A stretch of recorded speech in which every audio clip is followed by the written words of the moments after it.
Good morning मेरे परिवार वालों और मेरे friends.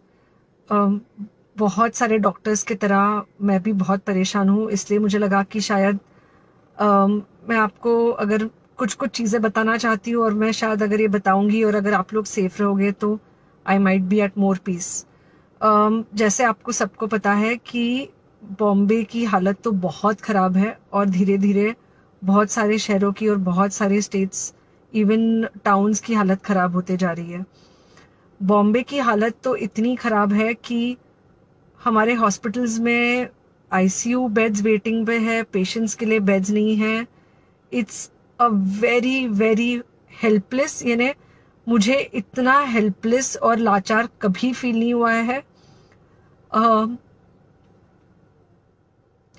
We have to literally manage patients at home with oxygen, and this is not something we are enjoying.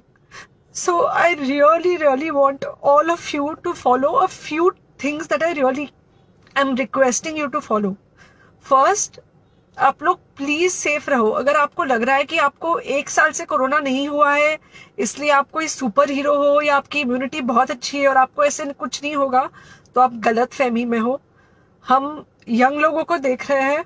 I mean we have a 35-year-old who's on the ventilator and we are not able to help people now. So we do not want, we really don't want any of you to be in that situation. So sorry,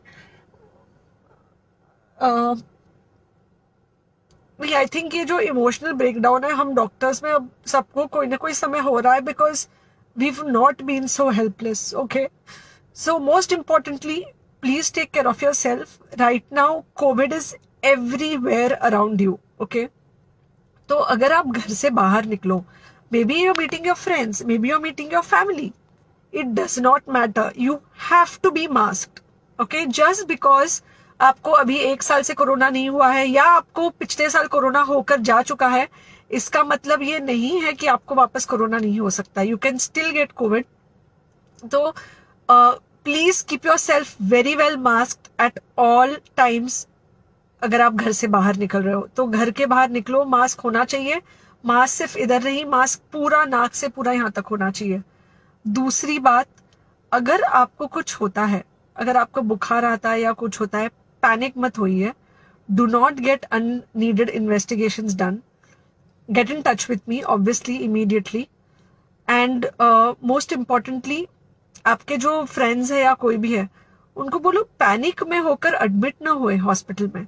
फिलहाल जो situation है वो ऐसी है कि बहुत सारे hospitals में स्टेबल पेशेंट्स एडमिट हो रहे हैं और बहुत सारे लोग जिनको एक्चुअली ऑक्सीजन की जरूरत है उनके लिए हमारे पास बेड नहीं है। इनफैक्ट हम लोग घर में लोगों को ऑक्सीजन देके मैनेज करने की कोशिश कर रहे हैं, और ये हमने पहले कभी नहीं किया है कि हम इतने सारे लोगों के लिए बेड्स ढूंढ रहे हैं, इतने सारे लोगों को घर में मैनेज करने की कोशिश कर रहे हैं। So please leave beds for people who actually need it, who have pneumonia, who need oxygen, and who will need to be under very close medical care. Third thing, if you have not taken the vaccine, अगर आपने vaccine नहीं ली है किसी भी कारण से, हो सकता है आप ट्रैवल कर रहे हो सकता है आपको वैक्सीन की हिचक हो सकता है आपने कुछ व्हाट्सएप पे फॉरवर्ड पढ़ा हो कि वैक्सीन की वजह से कुछ साइड इफेक्ट्स हो रहे हैं या कुछ हो रहा है। It's untrue. Please take your vaccine. ये हमको डेफिनेट दिख रहा है कि जो लोगों के 2 वैक्सीन के शॉट्स होकर 2 हफ्ते हो चुके हैं उनमें डेफिनेटली हमको इन्फेक्शन, सीरियस इन्फेक्शंस कम दिख रहे हैं और हॉस्पिटलाइजेशन ना के बराबर है। So the vaccine is definitely helping. Okay, so take care of yourself, do not take COVID-19 lightly. Please pray for the people in the hospital and please pray for the families and the caretakers of all these people in the hospital. उनको आपके प्रार्थना की बहुत ज़रूरत है और सबसे ज़्यादा ज़रूरत है कि आप अपना ध्यान रखें। ओके, एंड बस घर पे रहो। आप कुछ हफ्तों तक सिर्फ घर पे रहो जब तक हम ये सिचुएशन ऐसे हैंडल कर सके कि हम एटलीस्ट कुछ हो जाए तो हम हॉस्पिटल में पेशेंट्स को ले सके। फिलहाल हालत ऐसी है कि डॉक्टर्स और डॉक्टर्स के रिलेटिव्स को भी नहीं मिल रहा है बेड, तो आप सोचिए कि it's an absolutely helpless situation. Okay, I think अगर हम सब इतना ध्यान रखेंगे, we will definitely come through this second wave very well. Okay, and then we will have to work on not allowing a third wave. So third wave का हम बाद में सोचेंगे, वो तो नहीं आना चाहिए, पर जो ये सेकेंड वेव है इससे हमको कोई भी हालत में एकदम सेफली निकलना है. Okay, take care, I really love you.